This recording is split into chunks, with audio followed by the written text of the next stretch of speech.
ॐ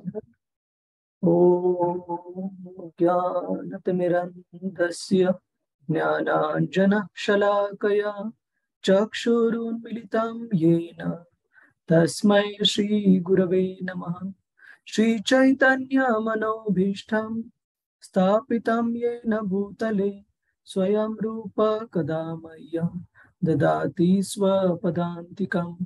वन्देऽहं श्रीगुरो श्रीयुतापदकमलं श्रीगुरो वैष्णवांश्च श्रीरूपं सागरजातं सगना रघुनाथान्वितं तं सजीवं साद्वैतं सावधूतं परिजनसहितं कृष्णचैतन्यदेवं श्रीराधा कृष्णपदां सगना ललिता श्रीविशाखान्वितांश्च हे कृष्णा करुणा सिंधु दीनबंधु जगतपते गोपेश गोपिका कांत श्री राधा कांत नमोस्तुते।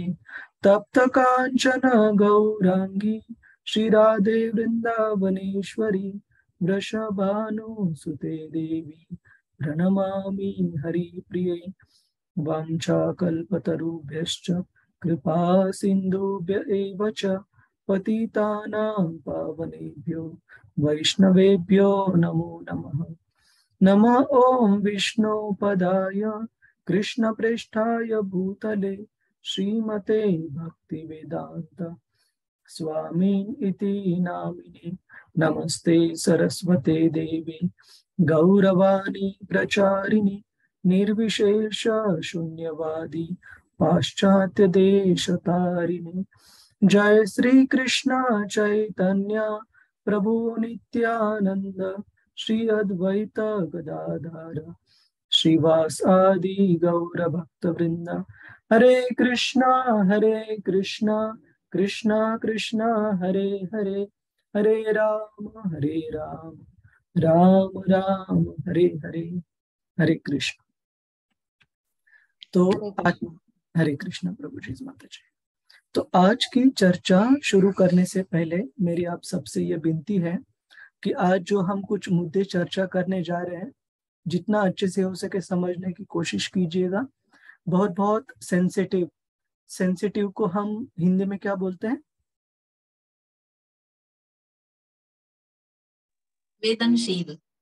संवेदनशील। हाँ, बहुत ही संवेदनशील ये मुद्दे हैं।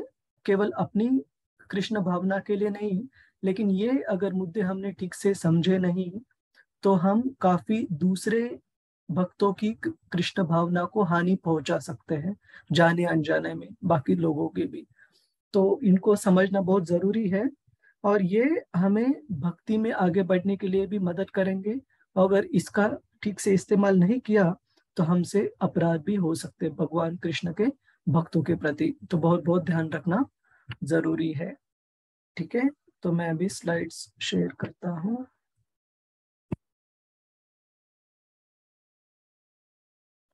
ठीक है, तो लास्ट टाइम हमारी यूनिट 1 की टेस्ट थी, इसलिए गैप हो गया हमारे चर्चा सत्र में।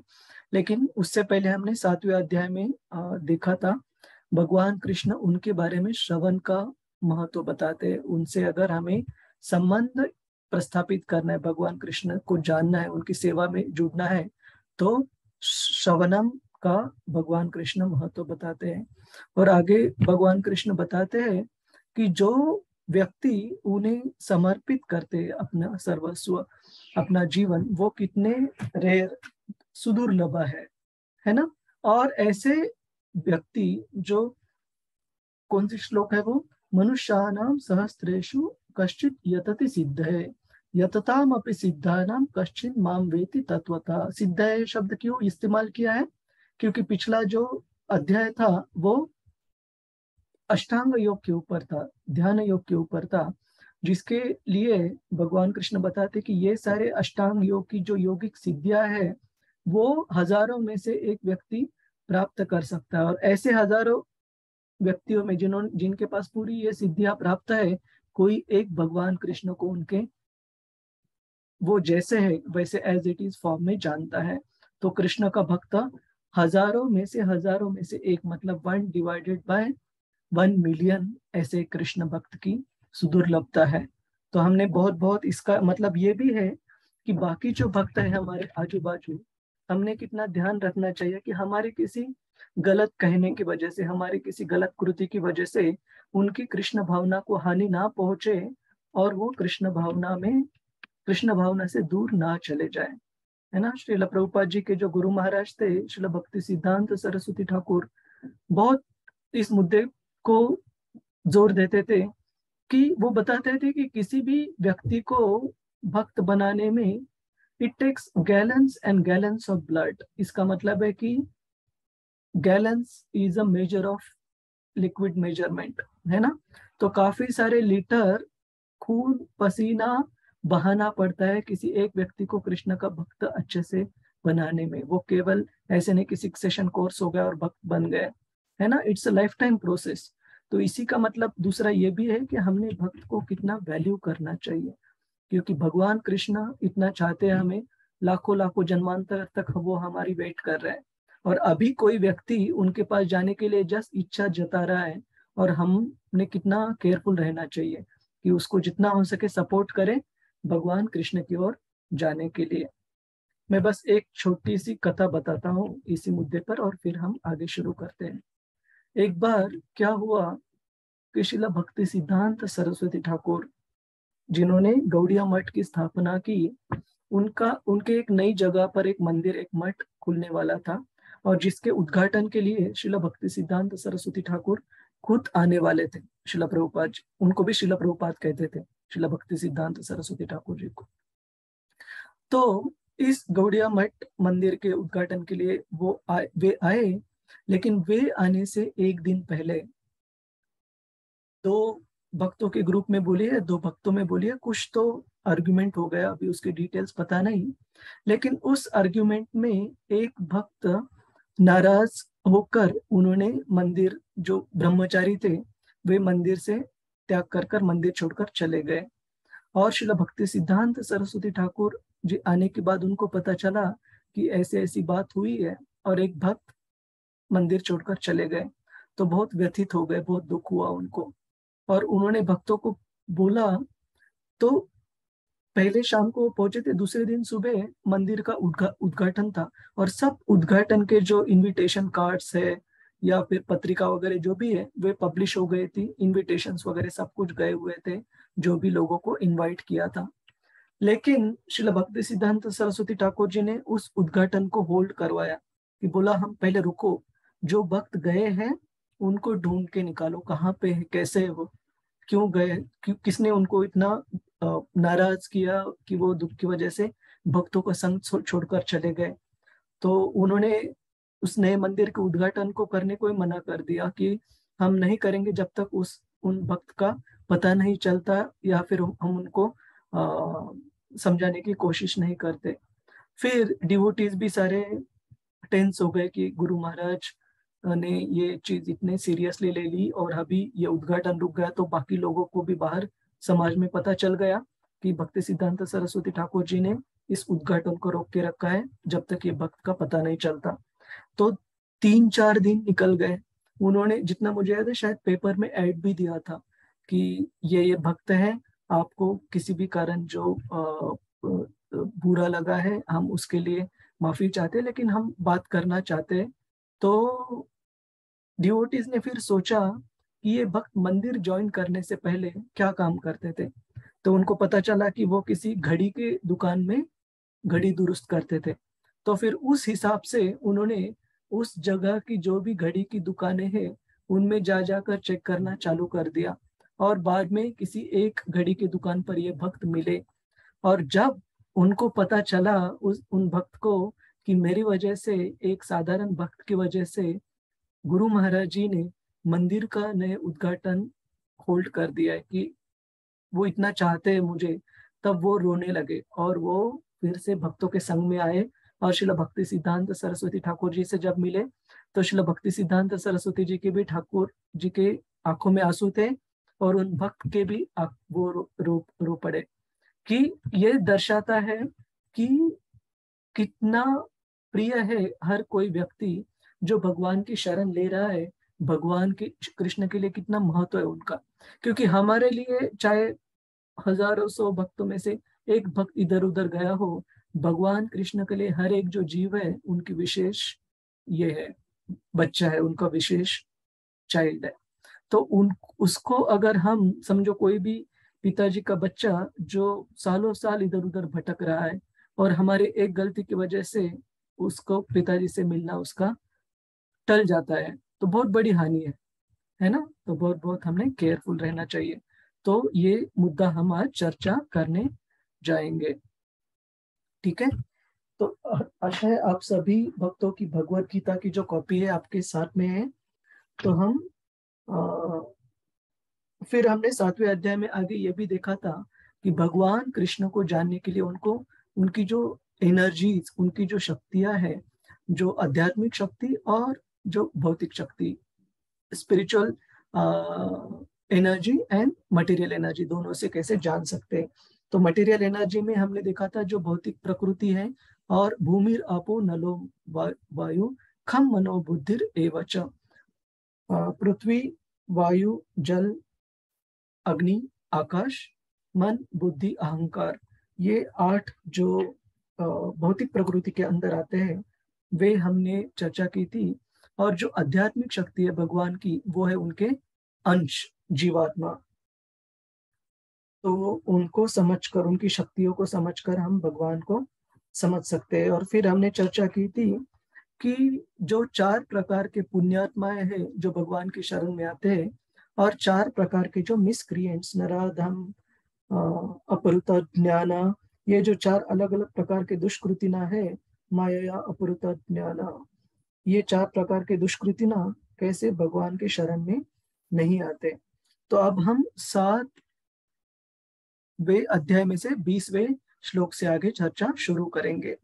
तो ये जो मुद्दा है, जो मैंने आपको कहा कि बहुत संवेदनशील है, यह है देवताओं का मुद्दा। तो इसमें हम कुछ श्लोक पढ़ेंगे और फिर इस पर चर्चा करेंगे। एक मिनट, स्लाइड खोल लेता हूँ। तब तक कोई प्रभु जी, माता जी 7वें अध्याय का 20वां श्लोक रिसाइट करना चाहेंगे? जी प्रभु जी, हरे कृष्ण। हरे कृष्णा। शशि माता जी, हरे कृष्णा शशि माता जी। हरे कृष्णा प्रभु। यस माता जी। श्लोक श्लोक पढ़ना है ना प्रभु जी? हाँ, श्लोक पढ़ना है, उसका अर्थ भी पढ़ना है। ठीक है। कामे अस्ते अस्ते हर्त ज्ञान प्रबधन्ते अन्य देवता तम तम नियम अस्थाय प्रकृत्या नियताः स्वयाः। जिनकी बुद्धि भौतिक इच्छाओं द्वारा मारी गई है वे देवताओं की शरण में जाते हैं और वे अपने अपने स्वभाव के अनुसार पूजा के विशेष विधि विधानों का पालन करते हैं। हरे कृष्णा प्रभु जी। हरे कृष्णा। आगे भी पढ़िए, 21वां श्लोक पढ़िए। हाँ। यो यो याम याम तनु भक्ता श्रद्धयार्चितुमिच्छति तस्य तस्यांचला श्रद्धा तामेव विद्याम्यहम्। मैं प्रत्येक जीव के हृदय में परमात्मा स्वरूप स्थित हूँ। जैसे ही कोई किसी देवता की पूजा करने की इच्छा करता है मैं उसकी श्रद्धा को स्थिर करता हूँ जिससे वह उसी विशेष देवता की भक्ति कर सके। हरे कृष्णा प्रभु। हरे कृष्ण।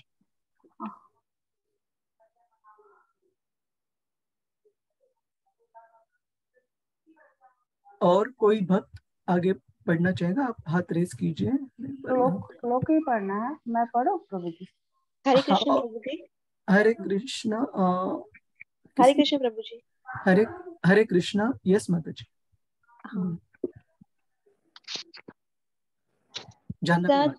हाँ, हरे कृष्ण प्रभु जी, दंडवत प्रणाम। तया श्रद्धया युक्तस्तस्याराधनामिहते लभते च ततः कामान् मयैव विहितान् हितान्।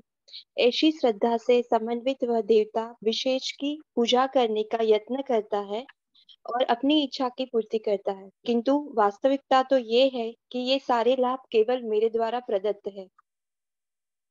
बहुत बहुत धन्यवाद माता जी। तो हमने अभी 3 श्लोक देखे, 7.20 से लेके 22, 20 से लेके 22 तक।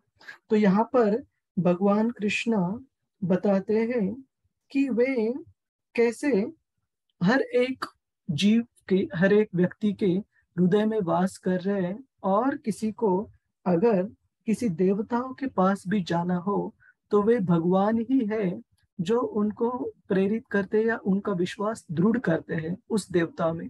तो इसमें हम थोड़ी विस्तार से और चर्चा करेंगे कि ऐसे भगवान क्यों करते हैं, है ना। और 22वें श्लोक में भगवान बताते हैं कि इस प्रकार से वो जब विश्वास दृढ़ करते हैं उस देवता की पूजा अर्चना करने में उस व्यक्ति के लिए, तभी वो उस देवता को अपनी पूजा अर्चना अर्पण कर सकता है। यहाँ पर भक्ति ये शब्द इस्तेमाल नहीं किया है, क्योंकि श्रील प्रभुपाद जी भगवत गीता में लिखते हैं कि भक्ति मतलब डिवोशनल सर्विस, उसमें सेवा आती है जो कि केवल और केवल भगवान की होती है।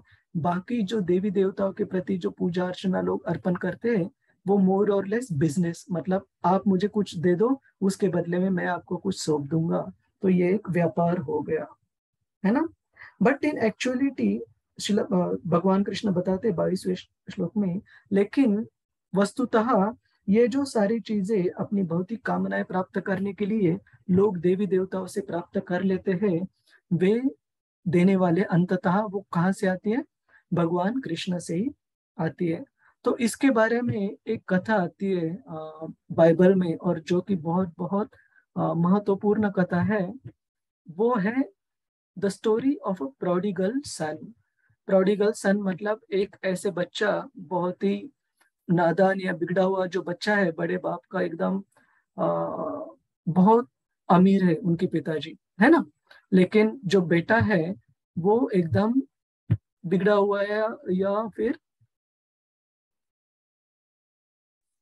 या या फिर नाराज होकर घर छोड़कर चला जाता है वो, ठीक है। सॉरी, कृष्ण, हाँ। तो पिताजी क्या करते हैं उस बच्चे के लिए जो कि घर छोड़कर चला गया है, सबसे पहले तो अपनी पूरी शक्ति लगाकर अपने सर्वेंट्स वगैरह भेजकर पता करवाते हैं कि वो कहाँ गया है ना। और पिताजी क्या सोचते हैं कि वो मुझसे नाराज है, मेरे पास आना नहीं चाहता, ठीक है, लेकिन वे अपने बेटे को सपोर्ट करने के लिए, मदद करने के लिए सैकड़ों जमींदार अलग अलग जगह पर फैला देते हैं कि आज मेरा बेटा समझो दिल्ली में है, तो वहां पर जमींदार होना चाहिए जो कि मेरे बेटे को कुछ चाहिए, कुछ जरूरत है तो उसको सपोर्ट करने के लिए रखेगा। और इन सपोर्ट करने वाले जो जमींदार है, उनमें से किसी भी जमींदार के प्रति वो अगर बेटा कृतज्ञता व्यक्त करता है, उनके प्रति उसकी लेन देन, रिलेशनशिप बन जाती है, संबंध बन जाता है, तो पिताजी चाहते हैं कि ठीक है वो मुझसे तो नाराज है, लेकिन मैं ये जमींदार के थ्रू उसको मदद करवाऊंगा और ये जमींदार उसका ख्याल रखेंगे ताकि उसको कोई भी चीज कमी ना हो। तो इस ये जो कथा आती है बाइबल में, स्टोरी ऑफ अ प्रोडिगल सन, इसमें जो जमींदार है वो हमारे कृष्ण भावना में जो हम समझते हैं कि भगवान कृष्ण के अंश मात्र रूप में, एडमिनिस्ट्रेटर्स के रूप में ये अलग अलग देवी देवताएं हैं। तो ऐसे कहा जाता है कि भौतिक जगत में इतने सारे करोड़ों जो जीवात्माएं हैं जो इधर उधर भटक रही है भगवान कृष्ण से विमुख होकर, तो भगवान कृष्ण ऐसी अरेंजमेंट करते हैं, ऐसी व्यवस्था करते हैं कि वे मुझसे विमुख है, मुझसे नाराज है, मेरे साथ रहना नहीं चाहते, ठीक है कोई नहीं, लेकिन फिर भी वो मेरे अंश मात्र है। भगवान कृष्ण ऐसे नहीं सोचते कि वे मुझसे विमुख होकर चले गए तो जाने दो उनको, जब अकल ठिकान पे आएगी तब खुद ब खुद आ जाएंगे, ऐसे भगवान बिल्कुल नहीं करते। आपके मेरे हर एक जीव की चिंता करने के लिए, उनको सपोर्ट करने के लिए, अच्छी तरह से उनकी व्यवस्था देखने के लिए भगवान कृष्ण इतने करोड़ों देवी देवताओं को लगा देते भौतिक जगत में। और उन देवी देवताओं का काम है कि इस भौतिक जगत की ठीक से निगरानी करे, इस भौतिक जगत को ठीक से चलाए, और कोई भी व्यक्ति जो कि थोड़ी भी कृतज्ञता दिखाता है। भगवान के जो रिप्रेजेंटेटिव्स है इस प्रोडिगल सन के स्टोरी में, जो जमींदार है उनके प्रति जब उसकी कुछ लेन देन होती है, संबंध हो जाता है, उनसे पहचान हो जाती है, तब भगवान कहते हैं हाँ हाँ, उस जमींदार को कहते हैं तुम अच्छे से मेरे बच्चे का ध्यान रखना, कुछ भी कमी लगे मैं जरूर दूंगा। तो इसी प्रकार से जो भी व्यक्ति है जो अभी कृष्ण भक्ति में नहीं है शायद, लेकिन किसी ना किसी देवी देवताओं के साथ उनकी आसक्ति निर्माण हुई है, उनकी लेन देन की वजह से उनकी श्रद्धा बैठ गई है, हमने कभी भी समझना चाहिए कि अंततः उस जमींदार को आदेश देने वाले, उस जमींदार को निर्देश देने वाले वे भगवान कृष्ण ही है। और क्या हो जाता है, कभी कभी किसी भी एक भक्त का उदाहरण देता हूँ, जैसे मैं समझो जाह्नवी माता जी, अगर थेरोटिकली के एग्जाम्पल, अगर वो किसी देवी देवता से आसक्त है, हम कभी कभी हमारी कृष्ण भक्ति की जो इमेच्योर स्टेट को हम हिंदी में क्या बोलते हैं, इमेच्योर को अपरिपक्व। अपरिपक्व अपरिपक्व स्थिति में अगर मैं सोचूं कि मुझे अभी भगवत गीता के श्लोक पता चल गए, ये मैं जाह्नवी माता जी को बोलने वाला हूँ कि भगवान कृष्ण ही पूर्ण पुरुषोत्तम भगवान है, आप भक्ति करनी है तो सिर्फ इनकी हो सकती है, आप अगर देवी देवताओं को पूछते हो तो वो केवल व्यापार है। तो हम सोचते हैं कि हमने उनको कृष्ण भावना में, कृष्ण के प्रति लाने के लिए मदद की, लेकिन असल में क्या हो जाता है, वे ना तो कृष्ण भावना में आना चाहती है क्योंकि उनकी जो श्रद्धा है उसको ठेस पहुंच गई है, और दूसरी उनकी जो देवताओं के प्रति जो श्रद्धा है वे भी ये हो सकती है, डिस्टर्ब हो सकती है। इससे क्या होगा, हम सेवा किनकी करने गए थे, भगवान कृष्ण की, अंत में रिजल्ट क्या आ रहा है कि जो जमींदार के प्रति जो लेन देन थी उनके बेटे की, वो संबंध भी आपने तोड़ दिया है और उस बच्चे को फिर से अनाथ कर दिया है इधर उधर भटकने के लिए। मतलब आपको क्या लगता है कि हम भगवान कृष्ण की सेवा कर रहे हैं या हम भगवान कृष्ण की मदद कर रहे हैं, उनकी मिशन को फुलफिल कर रहे हैं? बिल्कुल नहीं। इसलिए हमने बहुत हमेशा ये कथा याद रखनी चाहिए कि हर एक जीव जो है, जो भौतिक जगत में भटक रहा है, भगवान कृष्ण का अंश है, और हमसे ज्यादा उनको चिंता है कि कैसे इस जीव को मुझे अच्छे से भरण पोषण करना है, और ये मुझसे विमुख क्यों ना हो, लेकिन उनके पिताजी होने के कारण ये मेरी जिम्मेदारी है कि उनकी अच्छे से जो जो भी भरण पोषण है ठीक से उसकी चिंता की जाए। तो हमने कभी भी हमारी जो प्रचार प्रसार में ये हमेशा सेंसिटिविटी, ये हमेशा संवेदनशील रहना चाहिए, ध्यान रखना चाहिए कि किसी भी श्रद्धा को, हम किसी भी व्यक्ति की श्रद्धा को हमने ढलने नहीं देना चाहिए। और विशेषतः भारत में होने के कारण हम देखते हैं कि बहुत बहुत सारे लोग देवी देवताओं के प्रति आकृष्ट है या उनसे आदान प्रदान करना उनको आदत है। तो कभी भी हमें किसी को कोई छोड़ने के लिए नहीं बोलना है, उनको बोलना है कि आप जो भी कर रहे हो उसके साथ ये हरे कृष्ण महामंत्र का एक माला जप भी जरूर कीजिए। और दूसरी चीज हमने ये समझना चाहिए, क्या देवी देवताओं की पूजा करना ये गलत है? ठीक है, क्या ये, मैं एकदम एक्सट्रीम में जाके पूछता हूँ, क्या ये पाप है? अगर ये पाप होता, ये गलत होता, तो आप कृष्णा बुक पढ़िए, श्रीमद् भागवतम पढ़िए। कृष्णा बुक श्रीमद् भागवतम दशम स्कंद का ही समरी स्टडी है। उसमें हम देखेंगे कि यशोदा मई है ना, नंद महाराज अलग अलग देवी देवताओं को भी पूजते थे, लेकिन उनके पूजने में और भौतिक जगत के लोगों को देवी देवताओं को पूजने में उसमें एक फर्क है, वो हम थोड़ी देर में देखेंगे।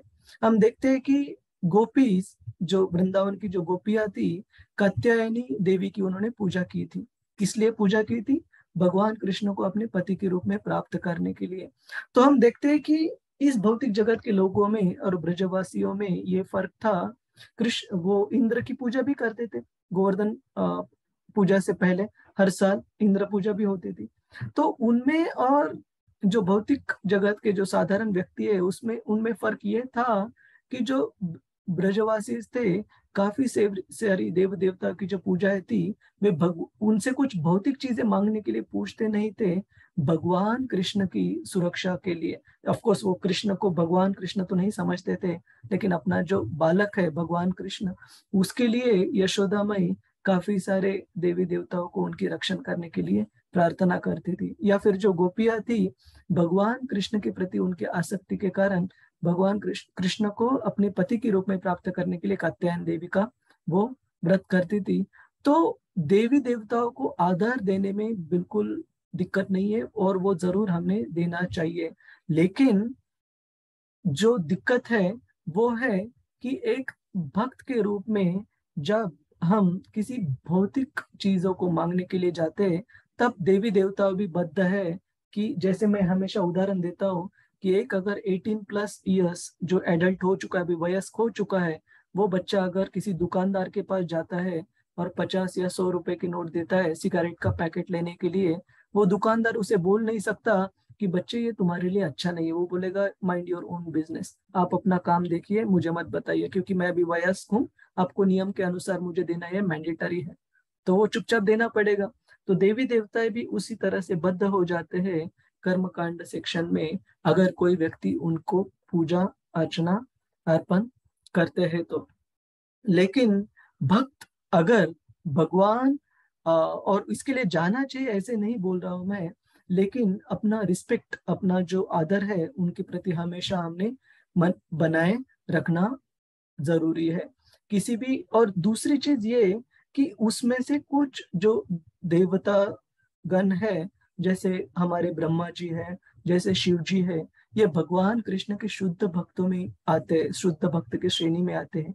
इनफैक्ट शुद्ध भक्त की श्रेणी नहीं, शिव जी के बारे में कहा जाता है वैष्णवानाम यथा शंभु, मतलब सारे वैष्णवों में जो टॉप क्लास, जो सबसे बढ़िया जो भगवान कृष्ण के भक्त है वो शिव जी है। तो इसलिए कभी भी हमने उनके प्रति अगर हम डिसरिस्पेक्ट करते, अनादर करते, तो ये बहुत बड़ा अपराध हो जाता है और ये भगवान कृष्ण को भी बिल्कुल पसंद नहीं आएगा। तो देवी देवताओं के प्रति अगर हम अपराध करते हैं तो भक्ति में जरूर हमारी अधोगति निश्चित है, बहुत ध्यान रखना चाहिए। इंक्लूडिंग ये गोवर्धन पूजा की भी जब हम कथा करते हैं तो ये बहुत ध्यान रखना चाहिए। मेरे गुरु महाराज जी से मैं एक बार सुन रहा था गोवर्धन पूजा की कथा, तो उसमें वो बता रहे थे इंद्र की महिमा क्या है। वो कहते थे कि हमारे साथ कितने बार ऐसे होता है कि हमारा जो अभिमान है वो काफी बढ़ जाता है, और उस अभिमान को सुधारने के लिए भगवान कृष्ण तो कोई कृति या कोई लीला करते हैं, बिल्कुल नहीं। भगवान कृष्ण हमें हम भौतिक प्रकृति के नियमों के अंदर चले जाते हैं जब हमारा अभिमान बढ़ता है या कोई भी अनर्थ बढ़ते हैं। लेकिन इंद्र भगवान कृष्ण को इतने प्रिय है कि उनका एक समय पर अभिमान हो गया और भगवान कृष्ण ने उसको तुरंत दुरुस्त कर दिया गोवर्धन पूजा का लीला करते हुए। तो उनका जो स्तर है वो अनन्य साधारण स्तर है। भगवान कृष्ण की बहुत ही लिए विशेष सेवा प्रदान कर रहे हैं इस भौतिक जगत में, भौतिक कार्यों को चलाते हुए देवी देवताएं। तो हमने उनको साधारण बिल्कुल नहीं समझना चाहिए और उनका अनादर बिल्कुल नहीं करना चाहिए। तो हम ग्रुप डिस्कशन एक्टिविटी में आगे बढ़े, इससे पहले किसी का कोई सवाल है, कोई कोई ये है इनपुट है आपको शेयर करना है, and raise your hand. If not, अगर कुछ नहीं है सवाल या इनपुट तो हम आगे बढ़ते हैं ग्रुप डिस्कशन में। सबको ये मुद्दा क्लियर है लेकिन कि देवी देवता के प्रति हमारी समझ कैसी होनी चाहिए, हमारा आदान प्रदान कैसे होना चाहिए। हमने जरूर उनको आदर पूर्वक बर्ताव करना। जैसे हम ब्रजमंडल परिक्रमा में भी जाते हैं, कभी कोई देवी देवताओं का भी मंदिर हमें दिखे तो जरूर हमने उनको रिस्पेक्ट, आदर प्रदान करना चाहिए। वो साधारण जीवात्माएं नहीं है, बहुत ही विशेष सेवा कर रहे भगवान कृष्ण के लिए।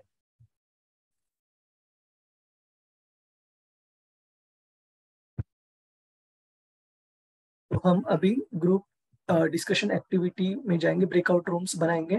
तो यहाँ पर जो श्लोक क्रमांक 20, 21 और 22 है, जो हमने 3 श्लोक अभी पढ़े, उन श्लोकों के अभिप्राय हम ग्रुप डिस्कशन में चर्चा करेंगे और इसकी चर्चा करेंगे कि कारण क्यों बताए गए हैं कि जो देवी देवताओं की उपासना करते, जो पूजा अर्चना करते हैं, वे सही में ज्ञान से वंचित क्यों कहा गया है उन भक्तों को, इसके बारे में हम चर्चा करेंगे।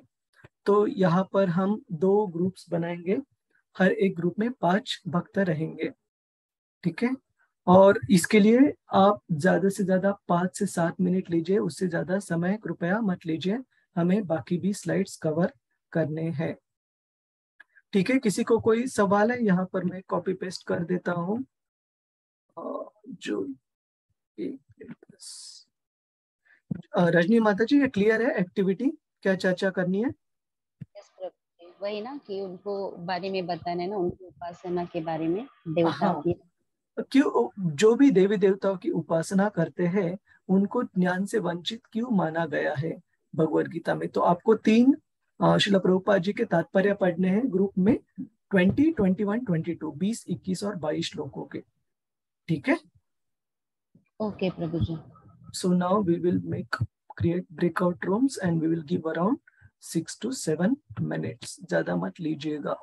और किसी भी ग्रुप में से 1 या 2 भक्त उनके जो कंक्लूजन है वो बता सकते हैं।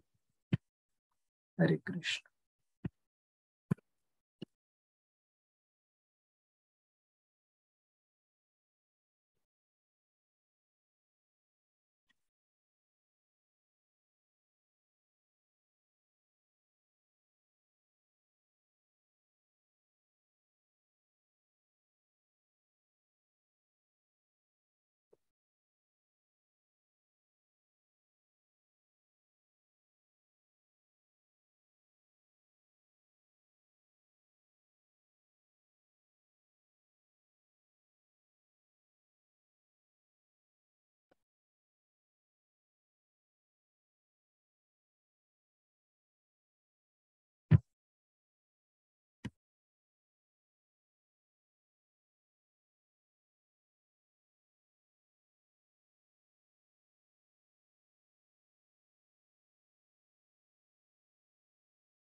श्री कृष्ण चैतन्य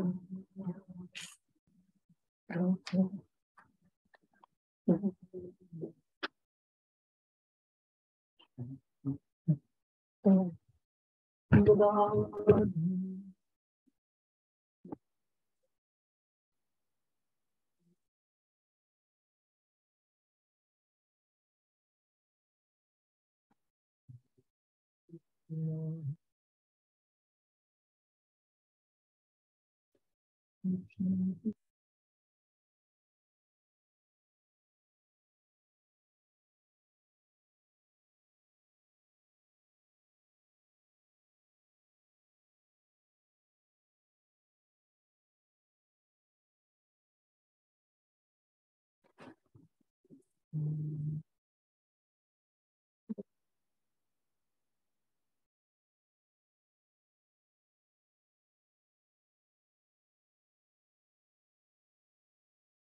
हरे कृष्णा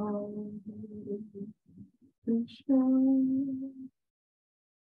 कृष्णा हरे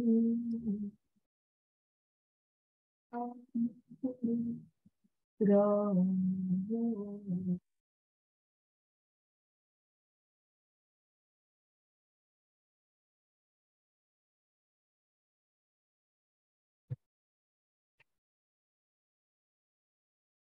Krishna Krishna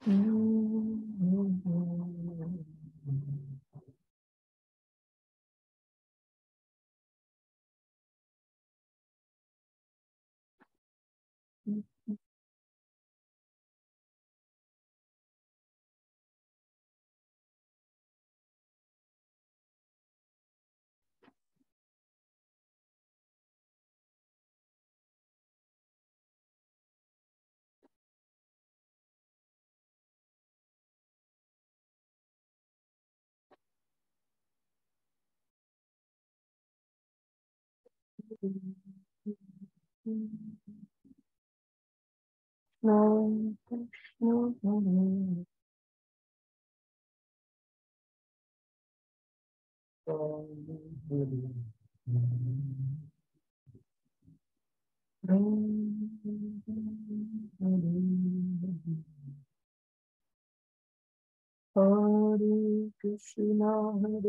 Krishna.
Hare Krishna, Hare Krishna, Krishna Krishna, Hare Hare, Hare Ram,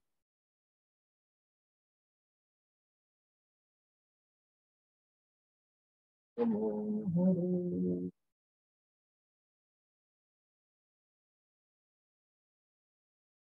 Hare Krishna, Hare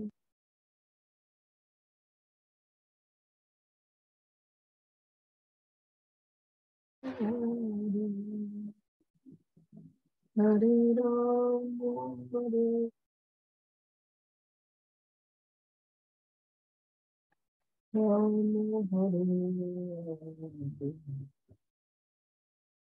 Hare Krishna, Hare Krishna,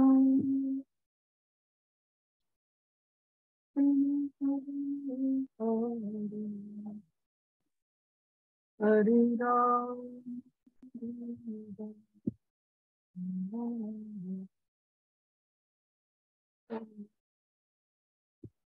Noted, Sanjay. That's fine.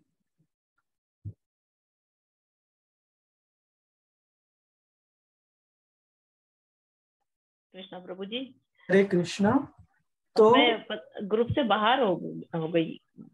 अच्छा, ठीक है माता जी, कोई नहीं। करिश्मा माता जी, श्री हरि प्रिया माता जी और वंदना माता जी अभी आना है, बाकी है, कराने दीजिए। बाय मिस्टेक हो गया प्रभु जी। नहीं कोई नहीं माता जी, ठीक है। तो ग्रुप 1 में से कौन प्रेजेंट करना चाहेगा? हरे कृष्णा प्रभु जी, जानवी माता जी प्रेजेंट करेंगी। जानवी माता जी, यस जानवी माता जी। माता जी, हरे कृष्ण प्रभु जी, दंडवत प्रणाम। नमस्ते। सबने बहुत अच्छे से डिस्कशन किया। शशि माता जी, आरती माता जी, प्रगति माता जी, रजनी माता जी और हमने सबने बहुत अच्छे से कि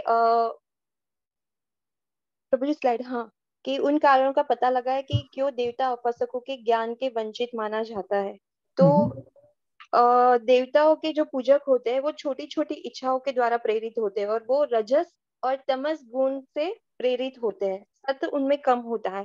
तो छोटी छोटी जो भौतिक इच्छा है उनसे प्रेरित होके उनको वही लक्ष्य मानते हैं कि यही मेरा लक्ष्य है। वो परम लक्ष्य तक पहुंच ही नहीं पाते। ये अज्ञानता का पहला उनका गुण है। सेकंड ये होता है जैसे ये छोटी छोटी जो इच्छा है वो नदियों की तरह है और नदियां अंत में समंदर से मिलती है। तो कृष्ण एक समंदर है। तो सारे देवताओं के प्रति किया गया जो भी कर्म होता है वो छोटी छोटी नदियों के रूप ही अंत में कृष्ण तक पहुंचता है। वो भी एक अज्ञान है जो इनको नहीं पता होता है कि ये है। और दूसरा है कि जीवात्मा और देवता दोनों ही परमेश्वर की इच्छा के अधीन होते हैं। जीवात्मा ना खुद स्वेच्छा से किसी देवता की पूजा कर सकते हैं और ना देवता परमेश्वर की इच्छा के विरुद्ध जाके कोई वर दे सकते हैं। कि जैसे कहावत है कि ईश्वर की इच्छा के बिना एक पत्ता भी कभी नहीं हिलता। तो जो लोग इस संसार में पीड़ित है, जो वो लोग क्या होते हैं, वो देवताओं के पास जाते हैं कि जल्दी से उनकी कामना पूरी हो जाए। ये अज्ञानता से वो वंचित है कि कृष्ण ही परमेश्वर है। हाँ, बहुत बहुत धन्यवाद हरे कृष्ण प्रभु जी। जानवी माता जी। हरे ग्रुप कृष्ण प्रभु जी। 2, हरे कृष्णा। ग्रुप 2 में से कौन भक्त प्रेजेंट करने वाले हैं? करिश्मा माता जी, श्री हरि प्रिया माता जी, वंदना माता जी, श्री हरि प्रिया माता जी। यस माता जी, प्लीज अनम्यूट योरसेल्फ। हरे कृष्णा प्रभु जी, दंडवत प्रणाम। धन्यवाद। मेरे यस। ग्रुप में लोग 5 थे, संजय प्रभु जी, करिश्मा माता जी, पूनम माता जी, वंदना माता जी और मैं स्वयं। करिश्मा माता जी और पूनम माता जी और संजय प्रभु जी शायद नेटवर्क इशू के कारण ज्वाइन नहीं कर पा रहे थे उसमें। तो हम लोगों ने प्रभु जी ये डिस्कस किया कि किन कारणों से एक जीव जो देवताओं की उपासना करता है उसे क्यों अज्ञान समझा जाता है या अबुद्धि समझा जाता है। उसका कारण यह है क्योंकि वह यह नहीं जानता, जैसे कि उसमें कहा गया है चैतन्य चरित्रामृत में कि एकले ईश्वर कृष्ण और सब भृत्य, यानी समस्त जो संसार है वो वहां पर सिर्फ एक ही मालिक है, एक ही ईश्वर है, परमेश्वर श्री कृष्ण, और बाकी अन्य जितने भी हैं वे सब उनके दास हैं। क्योंकि वह इस बात से अनभिज्ञ होता है, वह यह नहीं जानता कि देवताएं स्वयं भगवान के, जिसे कहते हैं कि साम्राज्य का ही एक हिस्सा है, एक उपाधि है, और उन्हें कुछ कार्य निर्धारित किए गए हैं जो कार्य उन्हें संपन्न करने होते हैं। परंतु जीव जो अज्ञानी है वो क्षणिक अपने, चूंकि वह अपनी इंद्रियों विषयों की तृप्ति में इतना मस्त रहता है और महामाया के कारण इतना आच्छादित होता है, वो इतना उसमें लिप्त होता है रजो और तमोगुण की वजह से, वो सिर्फ अपनी भौतिक इंद्रियों की संतुष्टि में ही लगना चाहता है और उन्हीं वो सोचता है कि यही परम आनंद का स्रोत है। वो यह नहीं जानता कि वह स्वयं तो जीव जो है वो परा प्रकृति है भगवान की। वो अपने आप को अपरा प्रकृति के अंतर्गत ही एक कठपुतली की तरह यूज किए जाने के लिए छोड़ देता है और उन्हीं की तृप्ति के लिए वो देवताओं की भक्ति या जिसे कहते हैं उपासना करने लगता है, जिससे कि उसे जो भौतिक लाभ है संसारिक वो मिले। और वह यह भी नहीं जानता कि इन सब, चूंकि भगवान परमात्मा के स्वरूप में हर जीव में स्थित होते हैं और वे ही जब इसकी सैंक्शनिंग करते हैं, यानी वे ही इसके लिए उनको अनुमोदित करते हैं, उन्हें जब अनुमति देते हैं तभी वो देवता किसी जीव को वह वरदान या उनकी जो प्राप्ति की इच्छा है वह प्रदान करते हैं। इसका उदाहरण फिर क्या होता है कि जब ये जो देवतागण होते हैं इन सब के दिए हुए जितने भी आपको जो मिलते हैं मटेरियल प्लेजर्स या जितने भी वो क्षणिक होते हैं और क्षण भंगुर होते हैं, यानी इनका अंत निश्चित होता है। ये अशाश्वत ही होते हैं क्योंकि वे स्वयं अशाश्वत है, उनकी भी एक लाइफ साइकिल है और उनका जब स्वयं का ही अंत है एक साइकिल चक्र के अंतर्गत, तो उनके द्वारा दी हुई हर चीज का भी अंत होता है। किंतु जो परमात्मा या परमेश्वर देते हैं वे चीजें हमेशा ही अशाश्वत मतलब निरंतर होती हैं, लगातार होती हैं, असीमित होती हैं, अपरिमेय होती हैं। और ये जो भगवत भक्त होते हैं, जो देवताओं के भक्त होते हैं, परंतु जो एक शुद्ध भक्त होता है वो यह सब ज्ञान से पूर्ण तरह वाकिफ होता है, उसे पता होता है, जानकारी होती है कि भगवान ही ये सब कर रहे हैं और उन्हीं की जैसे एक पेड़ की जो देवताओं के उपासक होते हैं वो पत्तियों में जैसे अपन हम जल डालें या किसी वृक्ष की टहनी में डालें और रूट में न डालें, वैसा कार्य करते हैं। जबकि अंततोगत्वा जैसे एक उदाहरण है कि नदियों का जो मुख्य जो है उसकी उत्पत्ति, तो जो मुख्य एक नदी की उत्पत्ति जो स्त्रोत्र से हो रही है वो तो श्री कृष्ण है, परंतु देवताओं द्वारा वो छोटी छोटी उपासनाएं भी अल्टीमेटली जाती भगवान के लिए ही है, श्री कृष्ण के लिए। बहुत बहुत धन्यवाद श्री हरि प्रिया माता जी। और group number breakout room number 2, तो उसमें जानने लायक एक हरे कृष्णा। हरे कृष्णा प्रभु जी, मैं थोड़ा सा कुछ ऐड करना चाहूंगी। माता जी ने काफी बहुत कुछ बता दिया है प्रभु जी। हाँ, तो प्रभु जी इसमें थोड़ा सा बताना चाहूंगी मैं कि उनको ज्ञान से वंचित क्यों माना गया है, क्योंकि वो नहीं जानते कि वो जो देवी देवताओं की आराधना कर रहे हैं वो उनके हित में नहीं है। क्योंकि हम अगर उनकी आराधना ही में करते रह जाएंगे तो हम इस भौतिक जगत में ही बंद कर रह जाएंगे, जबकि हमारा लक्ष्य जो है वो अपने धाम वापस लौटना है। और फिर जो ये पूजा है, ये केवल इसको पूजा कहेंगे, इसको भक्ति नहीं कहेंगे। पूजा प्रभु जी एक व्यापार है, जो अभी आपसे हमने जाना कि बिजनेस है, जबकि हमें भक्ति करना है जो डिवोशनल सर्विस, ये एक सर्विस है। इसमें हमें इस तरह से इस चीज को देखना है। तो जो ज्ञान से परिपूर्ण हो जाते हैं वो इसमें अंतर समझने लगते हैं, और इसलिए उनको ज्ञान से वंचित माना गया जो देवी देवताओं के उपासक होते हैं।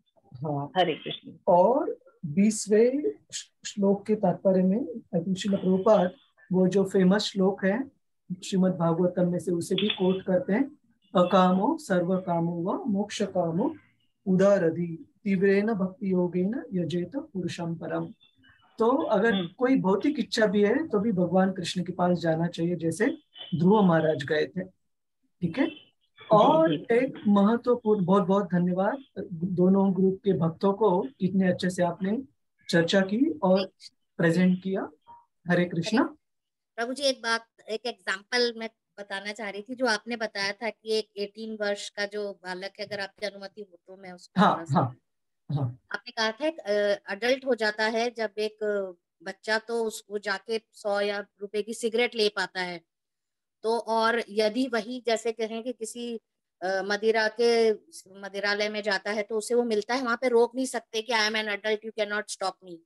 परंतु भगवान और देवताओं में जैसे उस दुकान वाले का या बारटेंडर का जो रोल होता है, और भगवान का, जैसे अगर 40 वर्ष का एक युवा भी अगर घर में अगर सेवन करके आता है मदिरा का, तो जैसे पिता होता है तो वो रोक देता है, ये काम तुम गलत कर रहे हो, आपसे नहीं करोगे, और वो पनिशमेंट देता है, और वो बच्चा उसको मानता है और उसके लिए वो उचित निर्णय कर सकता है। परंतु जो दुकानदार होता है उसको उसमें इंटरेस्ट नहीं होता, वो केवल चाहता है कि मेरा धंधा या बिजनेस चले, तो तुम्हें चाहिए तो ले जाओ, अगर 18 से ऊपर हो तो आपको जो भी गलत चीजें भी चाहिए या वो चाहिए तो भी वो दे देता है। इस तरह जो भगवान होते हैं वो पहले एक पिता के समान हम में वो योग्यता पैदा करते हैं कि क्या हम उसे डिजर्व भी करते हैं या नहीं, इसलिए उनके देने में कभी थोड़ी देर हो सकती है हमारी इच्छाओं की पूर्ति में। परंतु देवताओं को तो जो आप मांगते हो वो, इसीलिए उनका रिजल्ट इतनी जल्दी आ जाता है, क्योंकि उनको वो आपको अयोग्य हो या अयोग्य हो, अगर आपने उनकी उपासना का प्रोसेस फॉलो किया तो वो आपको दे देते हैं। बहुत बहुत धन्यवाद श्री हरि प्रिया माता जी। अभी मैं एक मुद्दा आप सभी को बताना चाहता हूँ कि भगवद गीता ही ले लीजिए, 7.20 ले लीजिए। यहाँ पर भगवान कृष्ण कहते हैं कि कामस्तैर् प्रपद्यन्ते अन्य देवता, कि जिनका इंटेलिजेंस, जिनकी बुद्धि ली गई है माया द्वारा, वे देवताओं को शरण जाते हैं। लेकिन आप अगर तीसरे यूनिट में जहाँ पर 3 मोड्स ऑफ मटेरियल नेचर, प्रकृति के 3 गुणों के बारे में बताया गया है, वहां पे आप अगर देखोगे तो पैशन, इग्नोरेंस, सत्वगुण, रजोगुण और तमोगुण में व्यक्तियों के अलग अलग उदाहरण गुणधर्म बताए गए हैं। तो उसमें बताया गया है कि जो देवताओं जो सत्वगुण में रहते हैं वे अलग अलग देवताओं की भी पूजा करते हैं। जो रजोगुण में रहते हैं वो कोई इन्फ्लुएंशियल व्यक्ति जो रहते हैं उनकी पूजा करते हैं, और जो तमोगुण में रहते हैं वो भूत प्रेत इत्यादि आत्माओं की पूजा करते हैं। तो 2 जगह पर भगवान की जो फीडबैक है, भगवान का जो फीडबैक को हम क्या कहते हैं, उनकी जो सोच है, प्रमाण है, वो क्या अलग अलग है। एक जगह पर वे कह रहे हैं कि जो भी देवताओं की पूजा अर्चना करते हैं उनकी जो मति है उसको चुरा लिया गया है माया द्वारा। दूसरी जगह बता रहे हैं कि वो सत्व गुण में रहते हैं। तो क्या गलत है क्या सही है, तो इसको समझने के लिए हम और एक उदाहरण देख सकते हैं।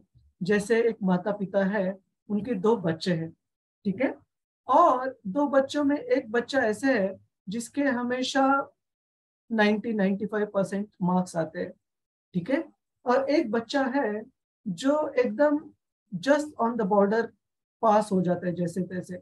समझो 35 अगर पासिंग है तो कभी उसको 40 मिलते हैं, कभी 37 मिलते, कभी 32 मिलते हैं, लेकिन ग्रेस मार्क्स की वजह से पास हो जाता है। ऐसे एकदम बॉर्डर पे पढ़ाई रहती है। तो एक बार क्या हो जाता है कि एग्जाम खत्म हो जाती है, दोनों बालक एक ही कक्षा में एक ही स्तर पर है, और एग्जाम का जब रिजल्ट आता है तो मार्क्स आते हैं दोनों को 70%, और दोनों बच्चे आ गए माता पिता को अपने रिजल्ट दिखाने के लिए। तो जो बालक जो हमेशा बॉर्डर पे पास हो रहा है से 35-40%, माता पिता उनको क्या बोलेंगे, अरे बहुत अच्छा, बहुत अच्छे मार्क्स आए, 70 मार्क आए।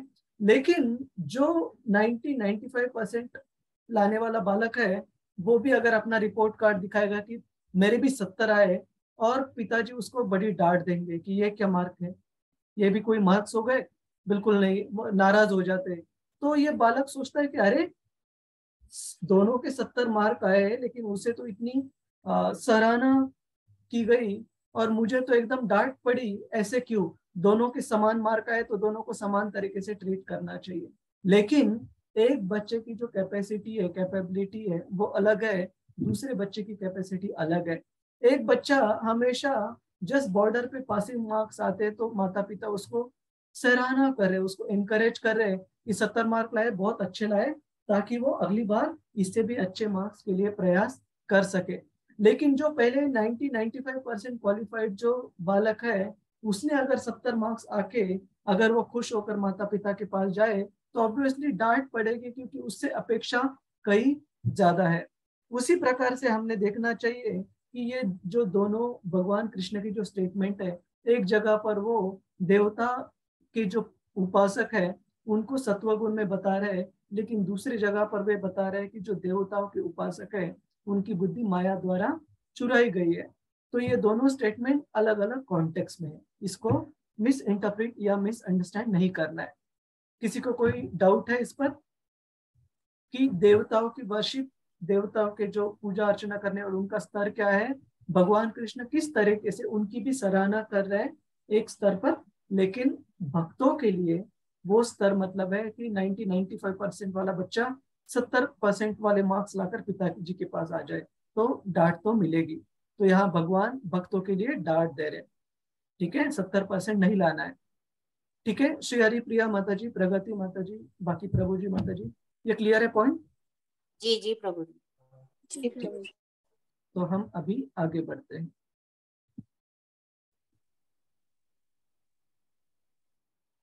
हम थोड़ा सा फास्ट जाना होगा हमें।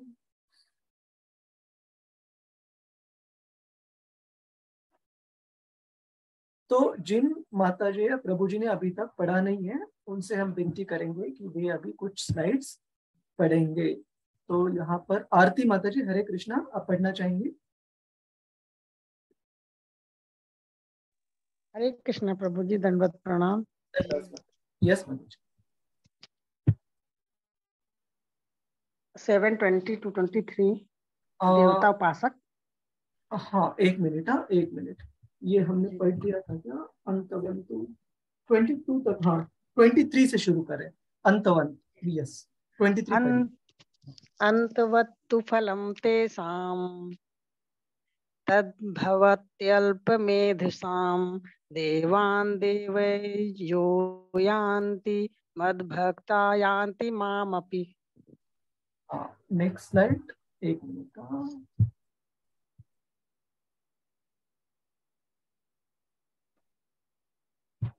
हाँ, अल्प बुद्धि वाले लोग देवताओं की पूजा करते हैं और उनके फल सीमित और अस्थायी होते हैं। जो लोग देवताओं की पूजा करते हैं वे देवताओं के लोक में जाते हैं, लेकिन मेरे भक्त अंततः मेरे परम लोक में पहुंच जाते हैं। भगवत गीता 7.23।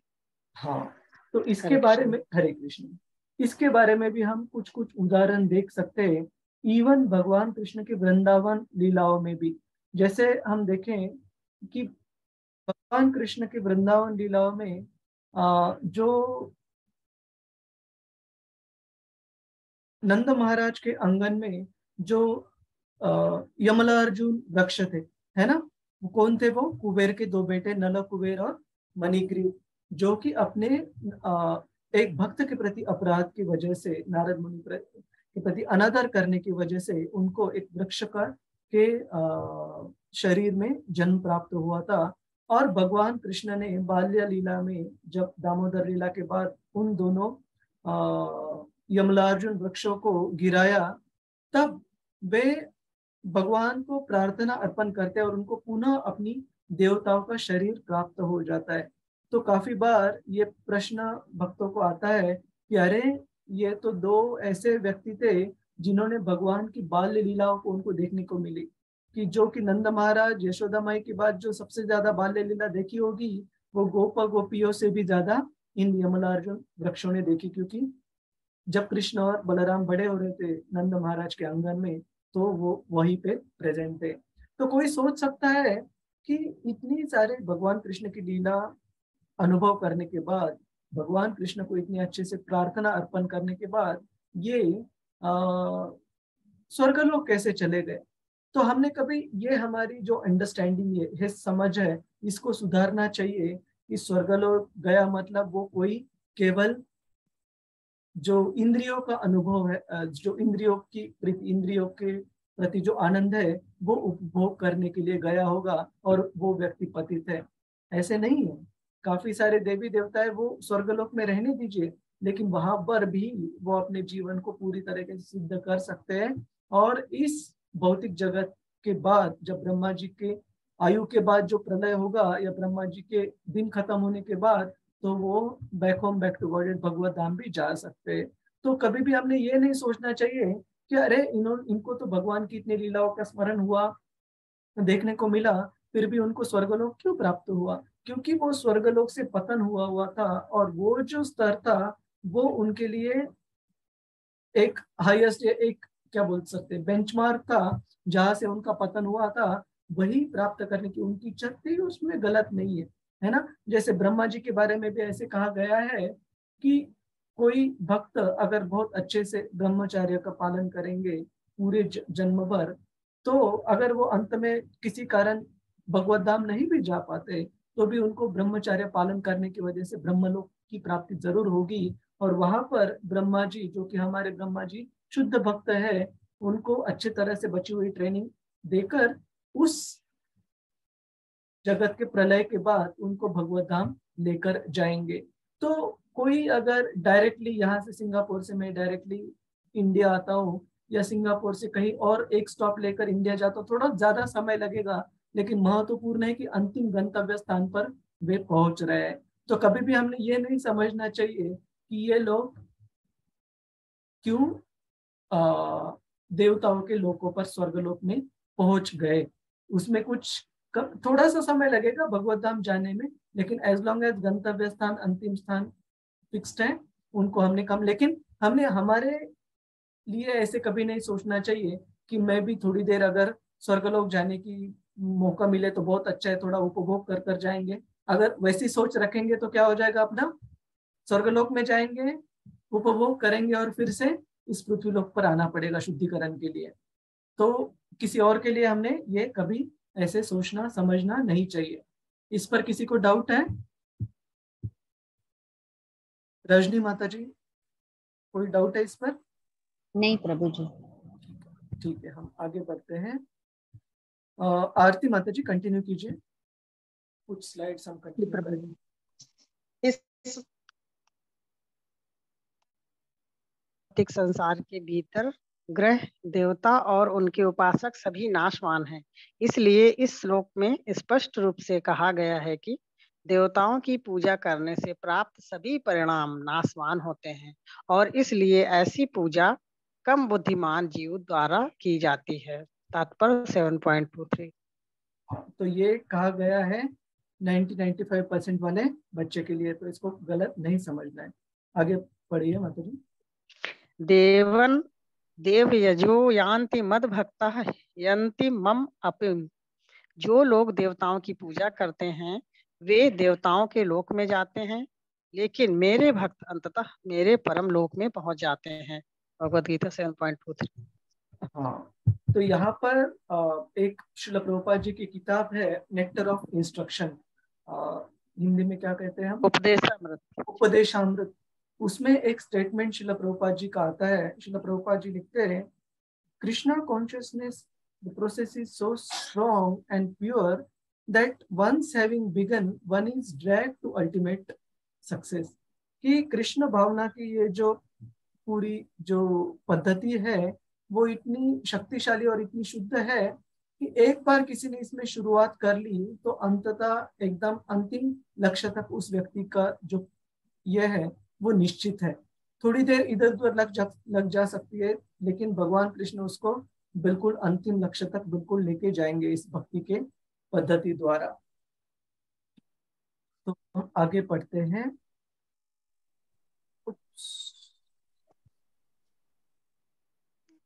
हाँ हाँ मतलब गो अहेड। गीता के अध्ययन से क्या ऐसा प्रतीत होता है कि देवता और उनके निवास अवैयक्तिक हैं? स्पष्ट रूप से ना तो देवता और न ही कृष्ण भगवान के सर्वोच्च व्यक्तित्व अवैयक्तिक हैं, वे सभी व्यक्ति हैं। 7.24।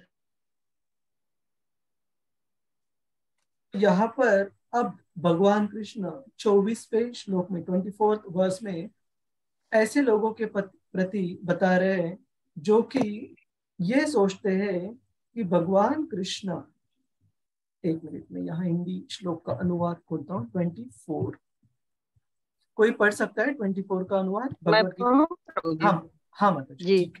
बुद्धिहीन मनुष्य मुझको ठीक से न जानने के कारण सोचते हैं कि मैं भगवान कृष्ण पहले निराकार था और अब मैंने इस स्वरूप को धारण किया है। वे अपने अल्प ज्ञान के कारण मेरी अविनाशी तथा सर्वोच्च प्रकृति को नहीं जान पाते हैं। हाँ, तब अब जो देवताओं के उपासक है उनके बाद भगवान कृष्ण ऐसे व्यक्तियों के लिए बात कर रहे हैं जो भगवान कृष्ण को अवैयक्तिक समझते, ऐसे समझते कि उनको व्यक्तिमत्व है ही नहीं, पर्सनैलिटी है ही नहीं। तो जो देवताओं के उपासक है उनके लिए शब्द क्या प्रयोग किया गया है? अल्पमेधसा, है ना। अल्प अल्प मतलब थोड़ी बुद्धि है 7.20 में, लेकिन यहाँ पर जो शब्द यूज किया है भगवान कृष्ण ने वो है अबुद्धयः। मतलब जो निराकारवादी है उनके लिए भगवान कृष्ण कहते हैं उनको थोड़ी सी भी बुद्धि नहीं है, अबुद्धया। तो ये उनको काफी अभी स्ट्रॉन्ग लैंग्वेज में काफी गहरी तरह भगवान कृष्ण उनको डांट दे रहे हैं। नेक्स्ट वन नाउ, अभी जो भी भक्त ने पढ़ा नहीं है बिल्कुल, करिश्मा माता जी, you would like to read? जय हरे कृष्ण प्रभु जी। हरे कृष्ण। Yes ma'am. अबुद्धया बुद्धिहीन जो देवताओं के उपासक हैं उन्हें कम बुद्धिमान व्यक्तियों के रूप में वर्णित किया गया है और यहाँ निर्विशेषवादियों का भी इसी तरह वर्णन किया गया है। वे लोग इस धारणा के तहत हैं कि पूर्ण सत्य अव्यक्तिक है, उन्हें अबुद्धाय कहा जाता है, जिसका अर्थ है कि जो अंतिम विशेषता को नहीं जानते हैं, परम सत्य का। तात्पर्य 7.24। हरे कृष्ण। हरे Krishna. Thank you very much.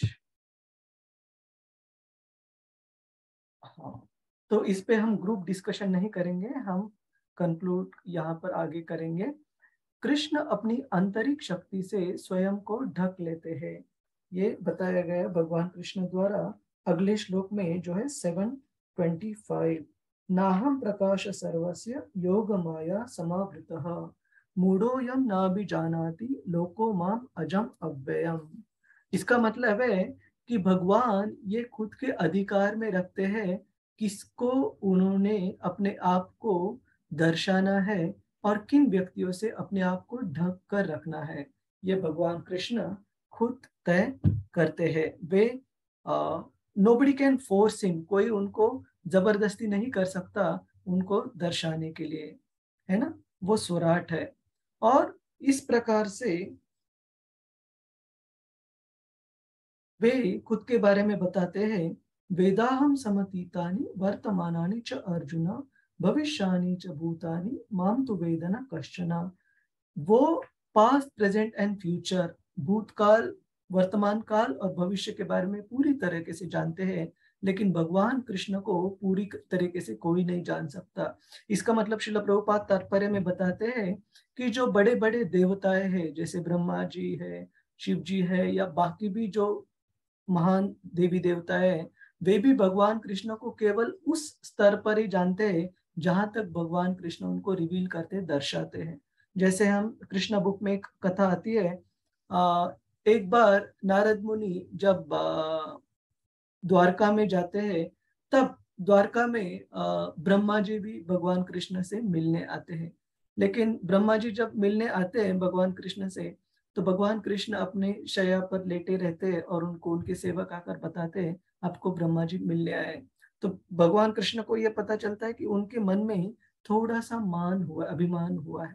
तो ब्रह्मा जी का ये अभिमान दूर करने के लिए भगवान कृष्ण अपने सेवक द्वारा ब्रह्मा जी को पूछने एक मैसेज भेजते हैं कि उनको पूछो कि कौन से ब्रह्मा आए हैं।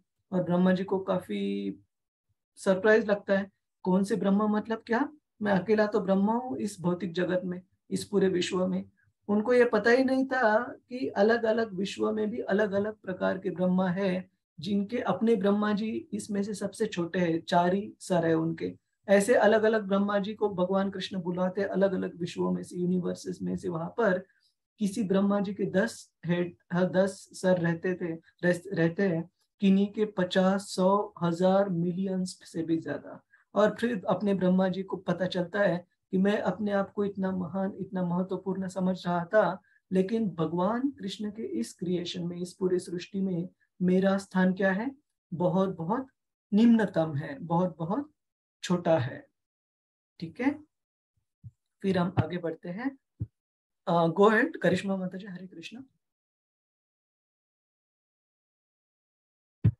जी प्रभु जी।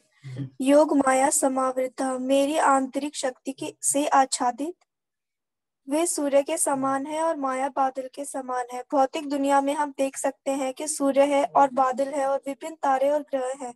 आकाश में बादल इन सभी को अस्थायी रूप से ढक सकते हैं, लेकिन यह आवरण केवल हमारी सीमित दृष्टि को ही दिखाई देता है। सूर्य, चंद्रमा और तारे वास्तव में ढके नहीं है। इसी तरह माया सर्वोच्च भगवान को कवर नहीं कर सकती है। तात्पर्य 7.26। हाँ, हरे कृष्ण। हरे कृष्णा। तो जब तक हम अपने अभिमान में रहेंगे, भगवान कृष्ण को पूरी तरीके से समर्पित नहीं करेंगे अपने आप को, तब तक हमें ये बादल, हमें हमारी दृष्टि को ढकते रहेंगे। तो भगवान तो सूर्य के समान है, और सूर्य को कोई भी बादल इतना बड़ा नहीं हो सकता कि सूर्य को ही ढक दे। लेकिन वो क्या ढक सकता है, केवल और केवल हमारी दृष्टि। तो अगर हमें, और दूसरी चीज ये कि हमें भगवान को कौन से स्तर तक जानना है, जहां तक हमारी बुद्धि उनको समझ पाए। क्योंकि कोई भी व्यक्ति, जैसे मैंने कहा कि बहुत महान देवी देवताएं भी भगवत गीता में कहा गया है कि वे भी भगवान कृष्ण को पूरी तरीके से नहीं जान सकते। तो जहां तक भगवान कृष्ण हमें खुद का दर्शन देंगे, हमें उनके बारे में समझ देंगे, उसी स्तर तक हमें पूरी तरीके से समझने की कोशिश करनी है। और उदाहरण दिया जाता है, जैसे ग्लास छोटा है, बड़ा है, जब तक वो ग्लास फुल है तब तक वो छोटा है तो भी फुल है, बड़ा है तो भी फुल है, उसमें उसको कोई भेदभाव करने की जरूरत नहीं है, है ना। इसलिए हमें ये पता करना जरूरी नहीं कि पूरी तरीके से भगवान कृष्ण कैसे है, जो कि किसी को नहीं पता। लेकिन जहां तक हमें भगवान कृष्ण ज्ञान देंगे, वहां तक हमने जरूर समझने का प्रयास करना है। माम तु वेदना, ये 26वां श्लोक है। माम तु वेदना कश्चन, लेकिन भगवान कृष्ण को कोई नहीं जानता, लेकिन भगवान कृष्ण वर्तमान, भूत और भविष्य तीनों को जानते हैं।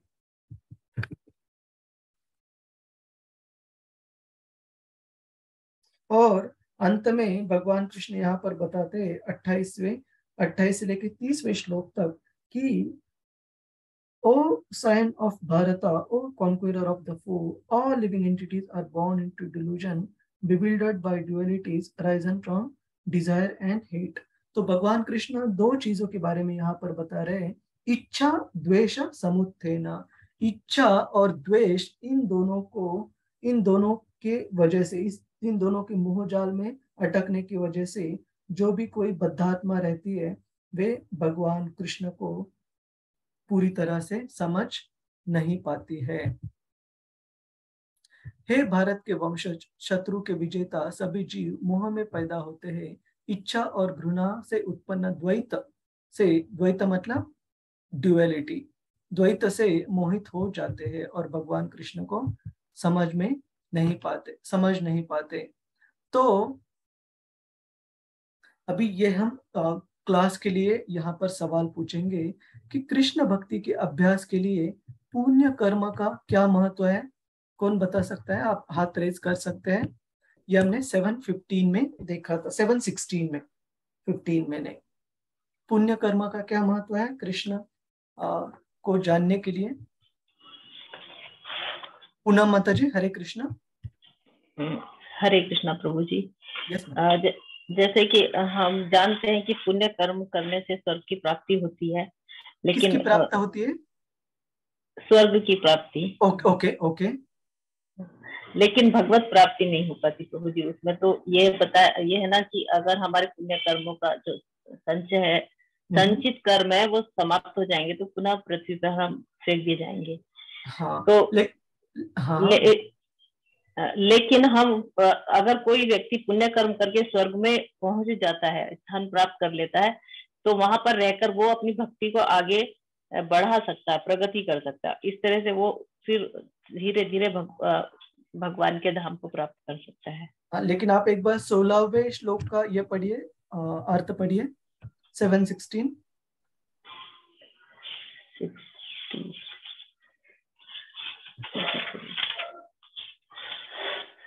चतुर्विधा भजन्ते माम जना सुकृतिनो अर्जुन, आर्तो जिज्ञासु अर्थार्थी ज्ञानी च भरत ऋषभ। तो हे भरत श्रेष्ठ, 4 प्रकार के पुण्य आत्मा मेरी सेवा करते हैं, आर्त, जिज्ञासु, अर्थार्थी और ज्ञानी। हाँ, तो यहाँ पर भगवान कृष्ण बताते हैं कि पुण्यात्माओं की ये भी एक विशेषता है कि इस तरह के लोगों को भगवान कृष्ण की शरण लेना इस भौतिक जगत में आसान है। जो कि दुरात्माएं है, उनसे पुण्यात्माओं को भगवान की शरण प्राप्त करना आसान है। ठीक है माता जी।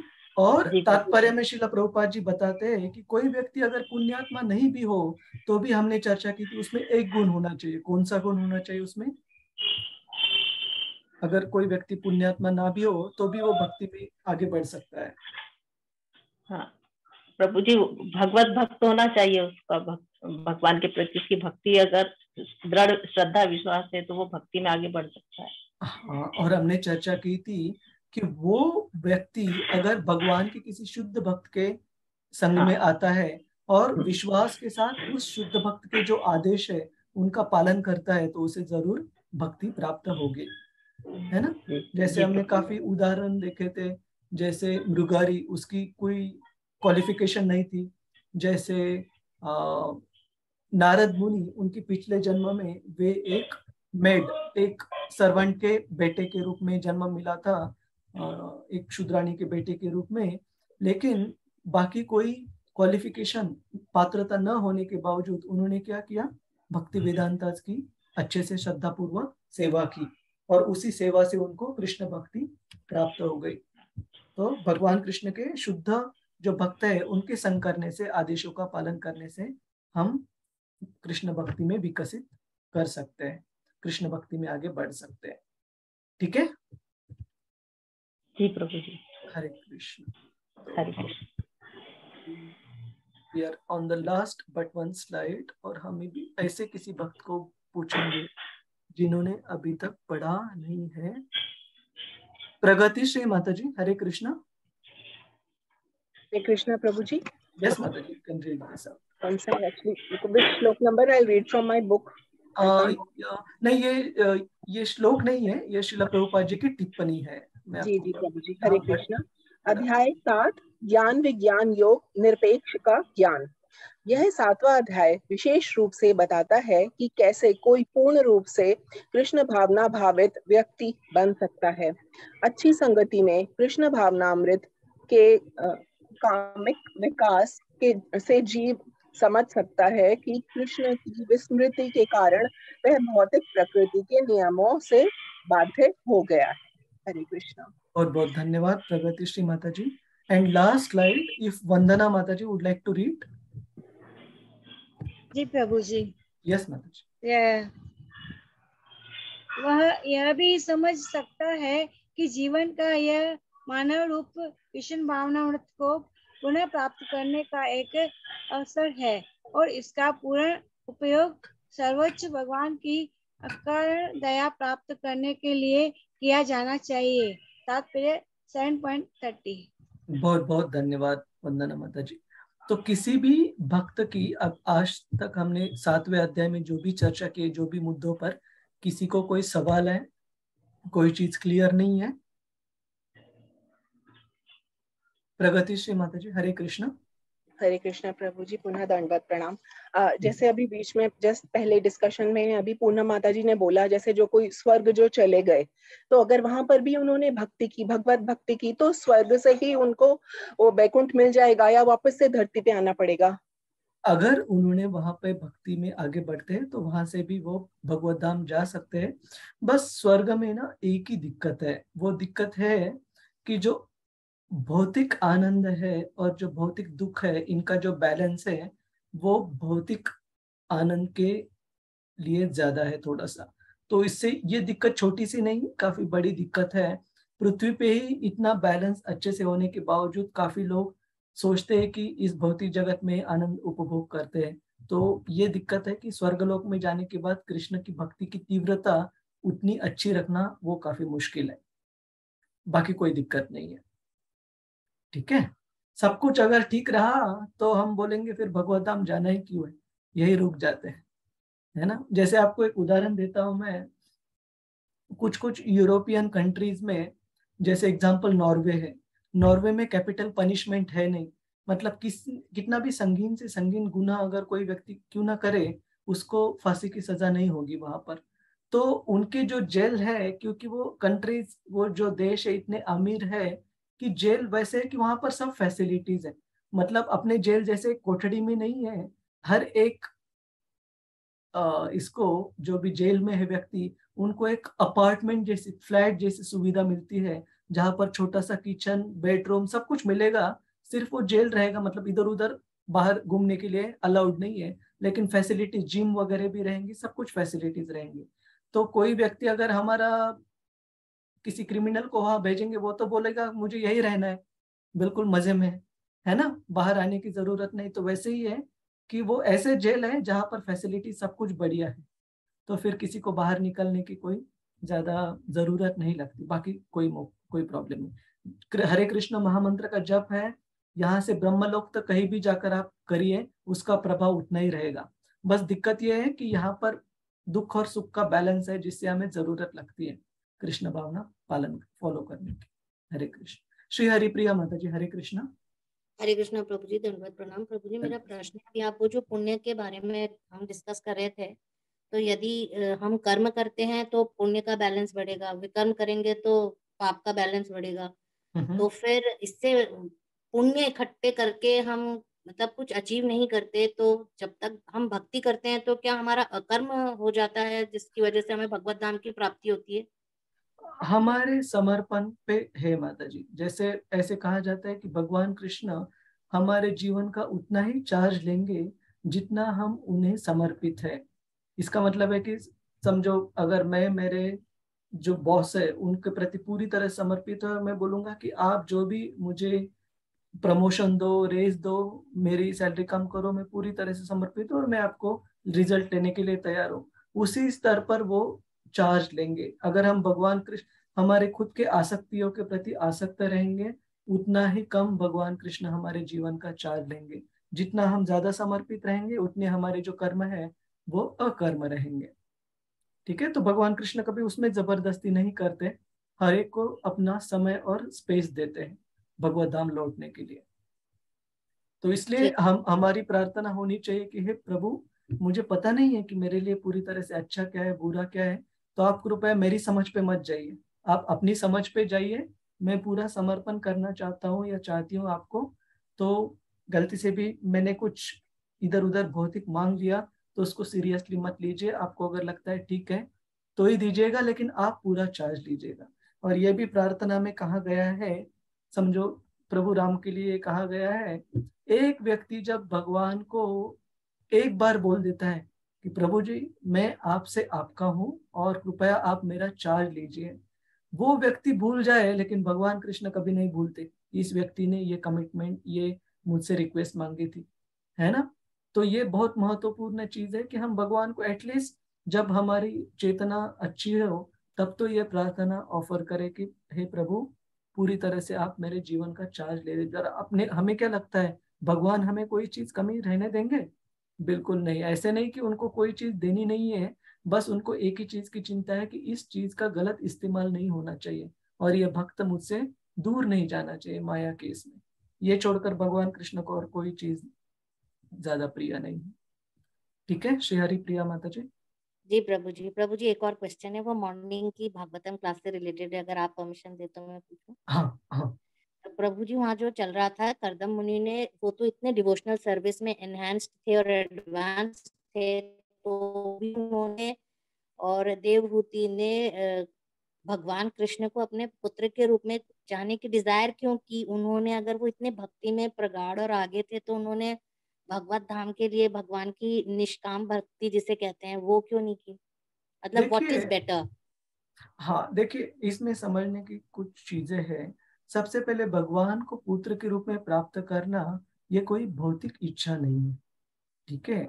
दूसरी चीज, भगवान के ऐसे जो भक्त है हर एक अलग अलग जन्म में भगवान की अलग अलग रूप में सेवा करते हैं।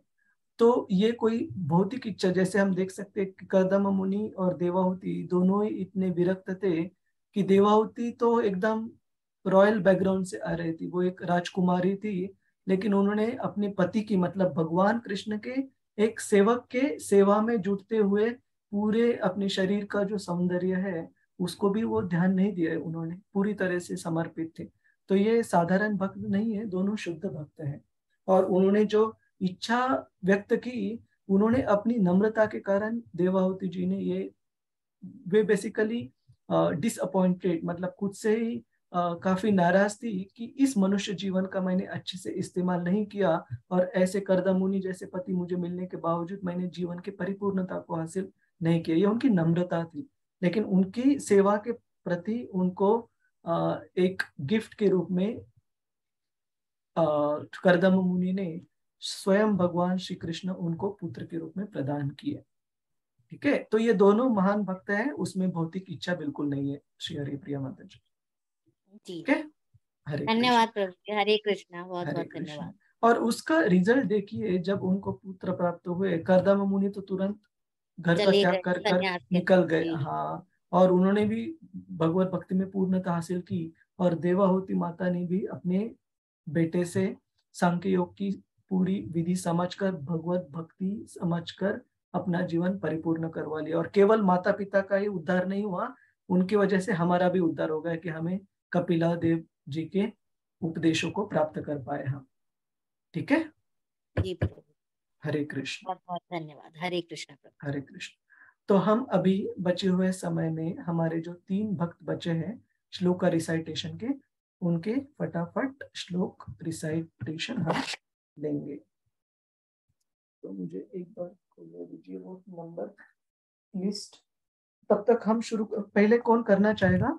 3 भक्त जो बचे, और मेरी विनती है बिल्कुल डरिएगा मत, सब अपने भक्त हैं, ठीक है। आपने जो भी श्लोक अच्छे से पढ़े हैं उन्हीं को दोहराइएगा, कोई प्रॉब्लम नहीं। कहाँ से शुरू करेंगे हम? प्रगति श्री माता जी, हरे कृष्ण। माता जी आपकी तबीयत वगैरह ठीक है अभी? हाँ जी प्रभु जी, थैंक यू, बेटर है अभी, मच बेटर। एक्चुअली वो बहुत एक्सर्शन हो गया, नवरात्रि के टाइम पे डांडिया जाते थे तो काफी उसकी वजह से एक्सर्शन हो गया, अभी ठीक है नारायण, थैंक यू। ये संडे को नासिक जा रहे हैं गोदावरी स्नान के लिए।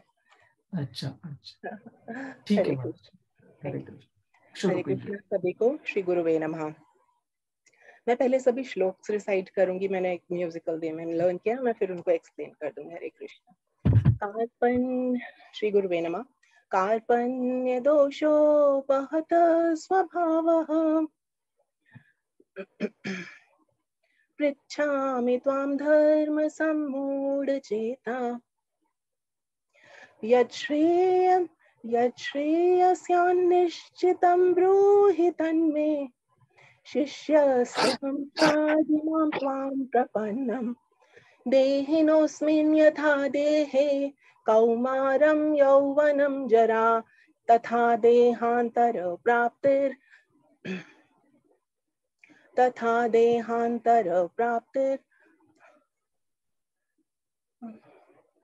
धीरस्तत्र न मुह्यते न जायते म्रियते वा कदाचन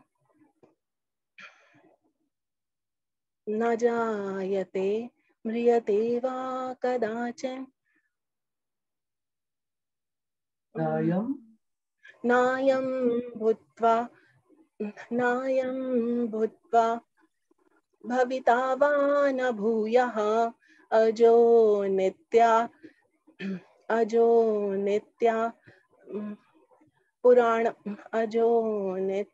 शाश्वतं यं पुराणो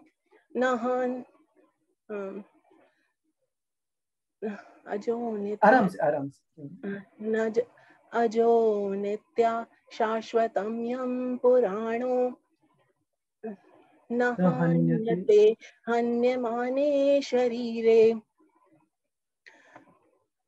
उसके बाद है, मेरे को थोड़ा मिक्स हो रहा है सारा। तद्विद्धि प्रणिपातेन परिप्रश्नेन सेवया।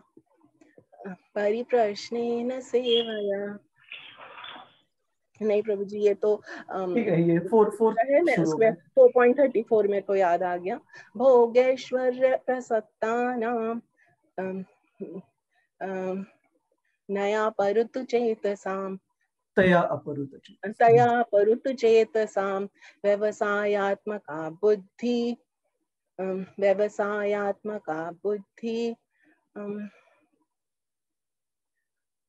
आगे समाधौ न विधीयते।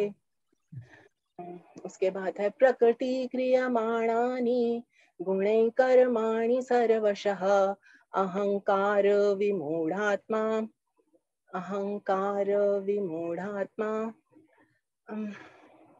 चौथा चरण याद आ रहा, कर्ता हमिति मन्यते एवं 4.2 एवं परंपरा प्राप्तम् इमं राजर्षयो विदु सकालने में महता योगो नष्टः परन्तप परित्राणाय साधूनां विनाशाय च दुष्कृतां धर्म संस्थापनार्थाय संभवामि युगे युगे जन्म कर्म च मे दिव्यम्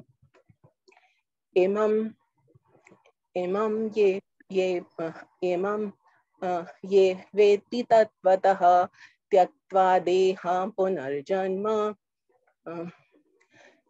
नैति मामेति सोऽर्जुन तद्विद्धि प्रणिपातेन परिप्रश्नेन सेवया उपदेक्ष्यन्ति तज्ज्ञानं ज्ञानिनः तत्त्वदर्शनः। उसके बाद नेक्स्ट वन इज 5.2 ये हि संस्पर्शजा भोगा दुःखयोनय एव ते अहंकार विमूढ़ात्मा आद्यांतवंत कौन्तेय ते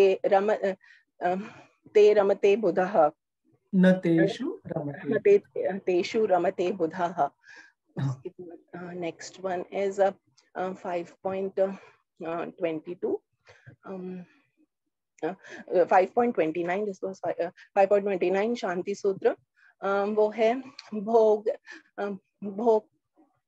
भोक्तारं यज्ञ तपसां सर्वलोक महेश्वरं सुहृदं सर्वभूतानां ज्ञात्वा मां शान्तिमृच्छति। And 6.27 योगिनामपि सर्वेषां मद्गत आन्तरात्मना श्रद्धावान भजते यो मां सेमे युक्ततमो मतः। हरे कृष्ण। तो प्रभु जी इनके मीनिंग इस तरह से है। मैं फर्स्ट भी तो आइस खोल के बोल सकती हूँ। फर्स्ट वन 2.3 का जो कर्पण्य दोषो बहुता प्रहत स्वभावः, तो इसके अंदर जो है अर्जुन बोल रहे हैं कि कर्पण्य दोष, वैसे कर्पण का मतलब होता है कंजूस, तो वो अपनी दुर्बलता के बारे में बता रहे हैं कि मैं बहुत ही दुर्बल हो गया हूँ और मैं अपनी दुर्बलता के कारण मैं अपना उद्देश्य भूल गया हूँ। इसलिए आप श्रेय जो मेरे प्रति जो श्रेयस्कर लगे या श्रेयस्कर निश्चित रूप से मुझे बताएं। अब मैं आपका शिष्यस्थ, हम चौथे चरण में है शिष्यस्थ हम, मतलब मैं अभी आपका शिष्य बन गया हूँ, आप मुझे उपदेश दें।